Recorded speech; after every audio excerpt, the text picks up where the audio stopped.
Bonjour peuple congolais. Ça dépend où vous avez pour la nangaï. Peuple souverain, combattant, résistant, révolutionnaire, PNI. PNI est les politiciens non institutionnels. Bandeko nangaï donc toye koloba makambo rapidement parce que la situation est très catastrophique. Yangwana bandeko nangaï donc toye koloba makambo. Toye koloba makambo parce que tozali bana ya Congo. Tozali bana ya Congo tokoki kotika te moto moko aya asakana na biso.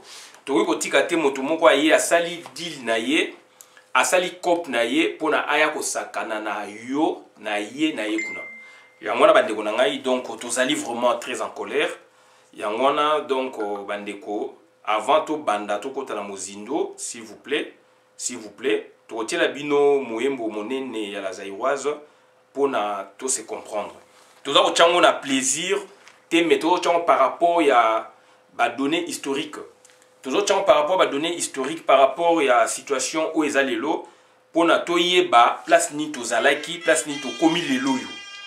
Alors que bateau bateau sala makam lelo pour la plupart des cas, bazali bateau oyo ba vivaki na régime pe oyo.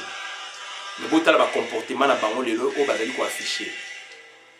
Moko na bango azali mwana ya leader politique monene Etienne Tshisekedi, un des fondateurs ya MPR. La Zaïroise ebimi papa na ya zaka na kata pouvoir wana. Bango bazali ba tena ya MPR. Félix Antoine Tshilombo a vivre na MPR. Mais dépourvu d'idéologie et militantisme politique. Mais il veut faire la politique. Et vous voilà maintenant là où il amène le pays. Donc je vous laisse découvrir, n'est-ce pas, cette hymne nationale. Donc vraiment c'est une chanson patriotique.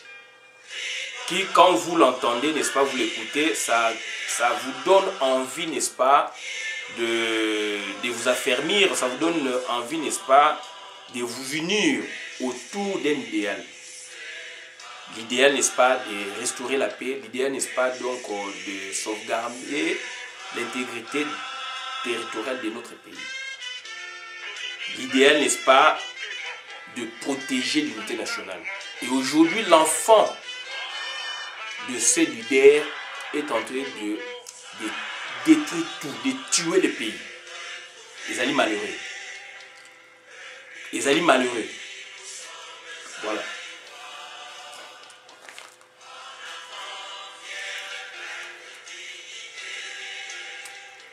Peuple grand, peuple libre, jamais.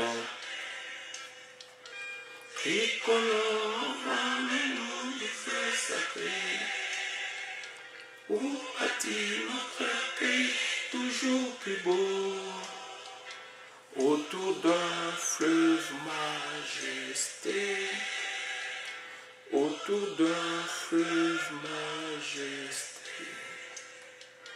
Tricolore va vivre l'idéal qui nous réunit aux accueils à nos enfants. Paix, justice, c'est travail. Paix, justice, c'est travail.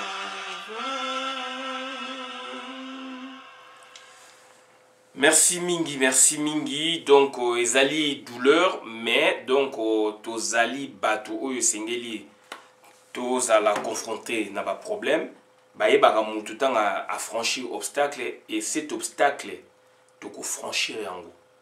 Et puis no ba nba tchakuna et ko zonga na Rwanda. Donc, bande konangai, et ironie du sort, ironie de l'histoire, c'est Roubewa qui agit. Qui est Roubewa? Roubewa, c'est l'avocat de Moïse Katumbi. Qui est Roubewa? Roubewa, c'est l'avocat donc c'est le guide même de Martin Fayulu.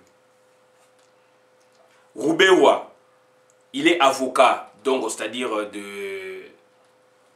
Roubewa est avocat donc de Moïse Katumbi. Boumona qui a mon Lubumbashi. Makaba penalty avocat ya Moïse Katumbi ya gina Roubewa. Mais yo Congolo tambola kia pour nous soutenir action na Lubumbashi na monde entier. alors donc bato wana nde bakosakana na biso, bato wana nde bakosakana Congo. Robert Aseki, c'est le guide ya Martin Fayulu. Robert amema Martin Fayulu na États-Unis d'Amérique, na délégation de l'église au Bakena aux États-Unis. 2015, il y avait deux délégations. Délégation Moria Albert Moleka. Albert Moleka même quelques politiciens congolais aux États-Unis. Et puis donc délégation il y a Rouberois. Na kati ya délégation Rouberois, Martin Fayulu azana kati. Bandeko na ngai, ils ont dit des choses vraies. Ils ont dit des choses vraies. Il y avait même un débat. Toujours avec beaucoup de réserves. Et aujourd'hui, donc, c'est-à-dire, c'est du vrai. Et SIDE, c'est un parti politique qui a été créé par Rouberois, par les Tutsi Power. Je me répète. Au limite débat, je suis prêt.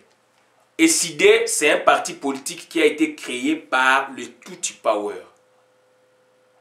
En son temps, il y a eu débat interne avec quelqu'un sur le net.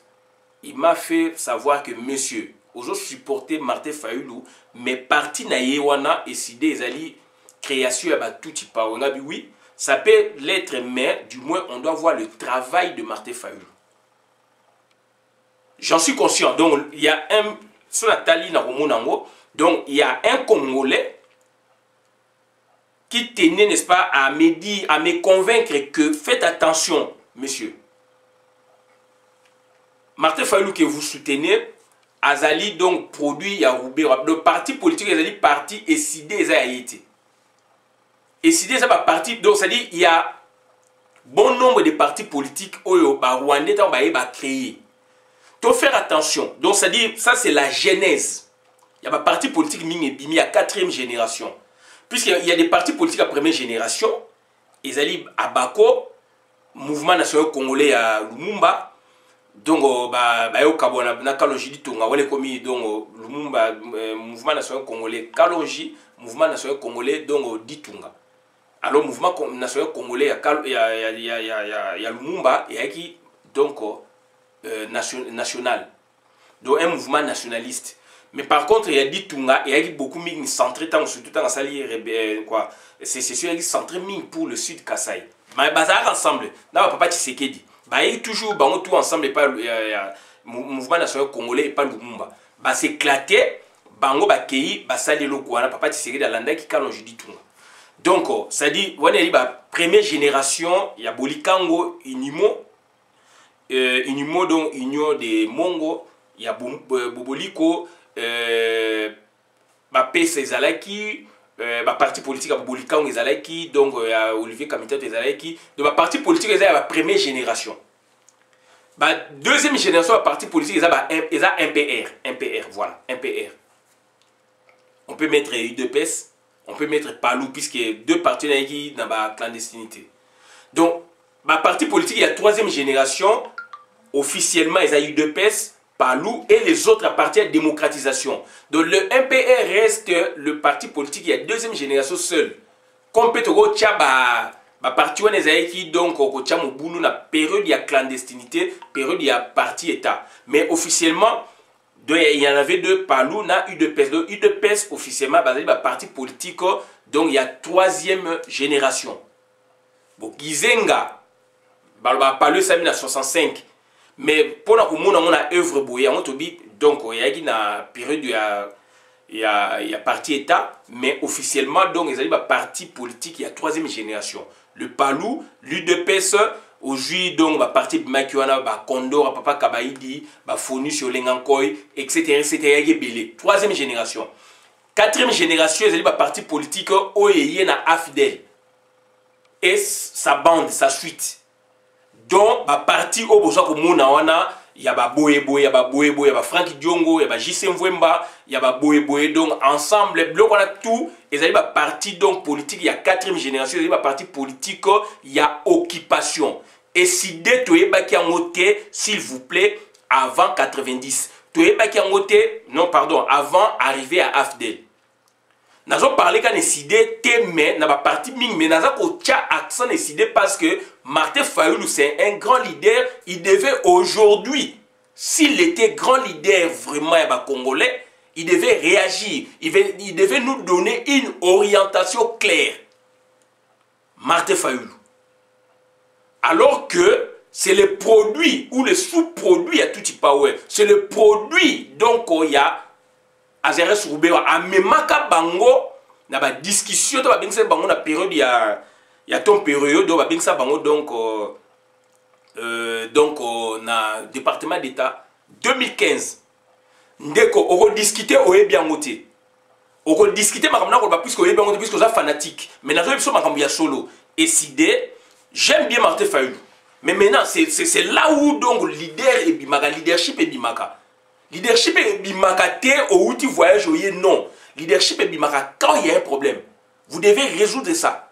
Vous devez donner votre position. C'est là où le leadership sort. C'est là où le leader s'affiche. Et on n'en voit pas au Congo. Bazali étouffé, Bazali émietté, Bazali donc dirigé, Bazali donc régenté, dominé par le Tutti Power, dont un de ses pions vient d'agir sous sa propre initiative. Il vient d'agir sous sa propre initiative à créer commune à Minembwe, alors ils allaient illégal. Et où sont nos politiciens? Ils doivent dire des choses, ils doivent réagir, ils doivent rejeter ça à flot, ils doivent prendre des positions, dont Martin Fayoulou en premier. Moi, je l'ai soutenu. Mais il m'a dessus. Tu es bisaki bino. Aki kosa nini na makamuya ngoi. Donc, makamuya ya avocat wana professeur avocat. Wa fundaki Félix Esuki wapi. On l'avait fixé pour donner le passage de Hippolyte Kadambe à côté du Parlement. C'est un jeu politique. C'est un art, la politique. Et pourquoi ça sauté puisqu'on a été donc, c'est-à-dire, bien outillé. Donc, c'est-à-dire, on est bien outillé, on est bien initié. Au même titre que, on a commencé ça tôt. Donc, Moutaoko Sabiso Azalité. Martin Fayoulou, il n'était pas dans ma kamouya, il y a Théodore Ngoyi. A Kende ko foutre né na yekuna na kamni.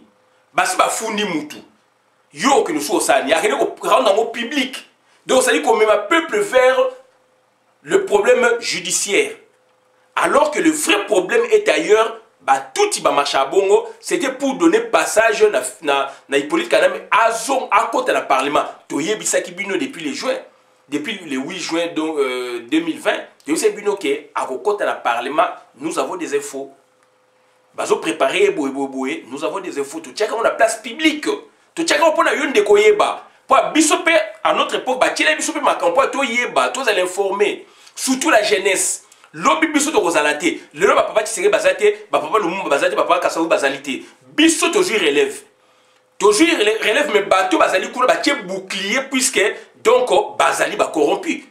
Biso déjà toujours relève. Yo toujours relève, vous na diaspora. Ozo ça la relève et c'est ça les combats.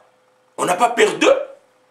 Tout ça comment on a besoin pour Martin Fayoulou, tout ça comment on a besoin pour Moïse Katumbi, tout ça comment on a besoin pour Boété, JC Mvoué maintenant. Batona mingi baye la simana biso, mingi pele msuto baye na bango nzela moko. Donc ba mususu bazali bandi politique ou activisme politique à la tête. Ndeko na ngai, activisme politique élément en partage ezali moko politique. Pouvoir politique ya mboka. On s'en fout dans un parti politique. Nous, on est là, on les dérange. Et derrière l'extérieur, nous sommes opposants. Et c'est nous qui les sommes. Les vrais opposants, nous autres, combattants, résistants, donc révolutionnaires, diaspora combattante, résistante et révolutionnaire. Yonde opposants. C'est au moment où yonde sengeli bateau ba bengi ba opposants. Na Congo kuna baloba. Ou na Congo, en général, pour le jumelé, nous parlons et ils doivent aussi parler, doivent aussi s'exprimer. Ils ont des partis politiques, ils doivent faire quelque chose. Ils doivent faire quelque chose. Ndenge Moubake Basala, Ndenge Mokonda Bonza Basala, professeur Mokonda Bonza Basala, Ndenge Alain Dané Chokomba Basala, Ndenge Baza Gizi Basala, Basala Moukane Bima Polele depuis janvier. C'est ça ce qui les inquiète. Ils ont inquiété par Rwandais en Rwanda. Et ils ont été explicites, ils ont été clairs. Ils sont dans la communauté internationale. Tu sais bien beaucoup de Mikanan Élysée, beaucoup de Mikanan États-Unis, pour la toute une suite de dossiers Péwana. Puisque à part Rwanda, ils ont Mindou qui est collé dans le Congo. Congo est comme un poudrier. Vous jouez avec le feu. Vous jouez avec la colère du peuple. vous jouez avec la colère du peuple. Et je m'adresse à m'aventurer oyo, mi bengi ba politicien, naza ko s'adresser à m'aventurer oyo, bengi ba banyamulenge. Donc en l'occurrence, Azeres Roubert, c'est un bandit. Naloba yango bandakala. Naloba bandakala. Et c'était l'ami à Papa Tshisekedi. Alors Azeres Roubert, il n'a pas mon âge, une expérience donc activisme politique déjà dans l'équipe avant. Donc il y a bandi en à côté université. Quand? Et ce sont des gens aujourd'hui, Bango va diriger Congo. Pas chez nous. Je dis pas chez nous. N-O-N. Je le dis. Je le dis. Donc, on n'a pas de politiciens. C'est en ce moment-là, moment oyo, et zali teke, bossa la biso ba je, bo kei kotoyo, ou ti voyage oye, na aéroport ba yambio. Au vandi au sengi, journée moko boye, y a rien à pays. Oh, Jean-Pierre Bemba, lobby a marché. Jean-Pierre Bemba, bo l'axe à pouvoir na binosiko. Y a peuple au bosa nango. Nazako senga, je commande, j'ordonne na population. Bozala ayangele, bozala donc misu et fumama, bekaye et fumama. J'ordonne soki bango bazali ba politicien Congo. Soki bango bazali l'impérium. Soki bango bazali la vraie légitimité à peuple. Et que bazali lié na tout power te ba dénoncer acte wana. Nazo bandado na Martin Fayulu a dénoncé acte wana. Jean-Pierre Bemba dénoncé acte wana. Moïse Katoumi dénoncé acte wana. Donc Mouzitou dénoncé acte wana. Tozako senga na binobo dénoncé acte wana. Et tant d'autres politiciens boye ko tchabiso ba makelele ba ko ambouye peuple congolais. Politiciens, parti politique, c'est le moment. Makame bimi kuna baza bande ko na biso te boye biango. Mutu ayana bango lora des Kabila aloba yango polele baza bande ko na biso te. Toza ba flèche to sala boye aloba yango boye biango. Ba boma ye pona ba sala ba vantu ba sala ba corrompre bino. Je demande na Martin Fayulu so azali donc azali populaire na Congo, je reconnais donc il a le coffre puisque Batou on suppose ba voter qui est. C'est le moment d'agir. C'est le moment d'agir. Troisième penalty Moïse Katoumi, c'est le moment d'agir. Jean-Pierre Bemba, c'est le moment d'agir. Mouzitou, c'est le moment d'agir. Boyako réagir après. C'est le moment. On vous a distrait, Bozali, au côté de la catacombe pour mobiliser votre masse, puisque Boyokaki ba instruction, Bokei, Okuna Sali marche, c'est le moment. C'est le moment.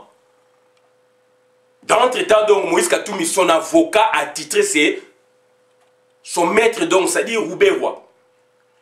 Et le guide politique, il y a SID, il y a Martin Fayulu, c'est qui? C'est Azeres Rouberois. SID et tant d'autres partis politiques ont été créés par le Tutsi Power. Ba distribuer bango yango et ba tier ba représentant na bango. Boya ko pouvez sur le contraire. Ce sont les partis d'ailleurs créés donc sous la fidèle. C'est au même titre que donc ba CNDP, au même titre que le M23. Puisque c'est un parti politique dont on s'est dit il y a 4e génération. Et c'est un parti politique à 4e génération. Et d'ailleurs, le parti politique il y a 3e génération, bah somba bango ba kota pe na lingomba wana. Voilà, bah fonus. Et kota na lingomba wana, et ça les belé.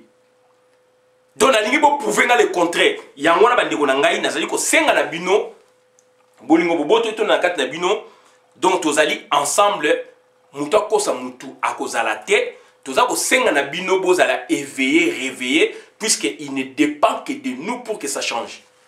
Nazako senga na Martin Fayulu. Soki azali donc, c'est-à-dire azali na souci à Congo. Babomi batu na kamuna sapu bolobite. Babomi batu na nino na biloko maluko. Bolobite fausse commune. Babomi batu baboma batu ba igorja batu bolobagate. Mais moment yangoyo bakati mabele.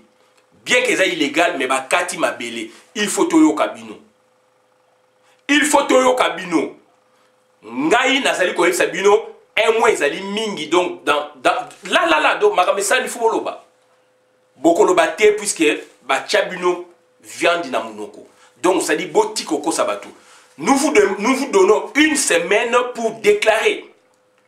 Déclarer dans le sens donc de revendiquer l'intégrité territoriale du Congo. Revendiquer que Baba Nyamulenge Baza Congolais, nous vous le demandons. Et nous vous donnons donc, ça dit une semaine. Donc, ça dit, nous donc, date butoir, une semaine, pour déclarer. Tout y a ça congolais, Mabele wana ezali ba Congolais ko tika la ba Congolais et ils sont pour les chasser. C'est ce que nous vous demandons. Biso to osenga bino. Félix Antoine Tshilombo donc azali marionnette. C'est tout. Voilà bande konanga makamoto ya ko bangwana to suki abona na vidéo madame na compte communauté. Ngai Christian Bola Biama mamba peuple mokozo peuple souverain, combattant résistant révolutionnaire PNI. PNI et les politiciens non institutionnels. Makamo bango ko batinga na ko bango. Et na koloba puisque mboka pe ezali occupé. So mboka ezali occupé te na koloba mais autrement, si ko na koloba yango donc ndenge makambo ezali puisque mboka ezali occupé. Donc ba parti mingi ezali wana ya 4e génération à partir de 1997 jusqu'à nos jours SID donc ensemble Boé Boé MLC Boé Boé ça va parti donc il y a 4e génération va parti à occupation.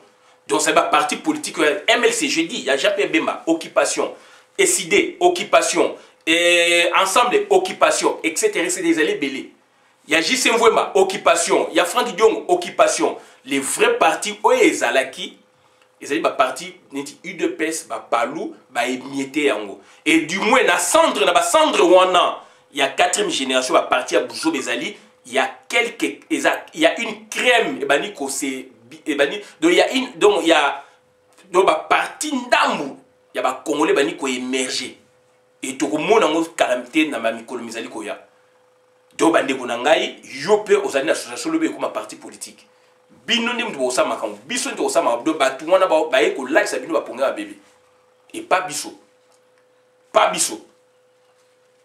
donc voilà bande ko nanga makamne ko lo ba mona bola na vidéo madame na kota communauté merci.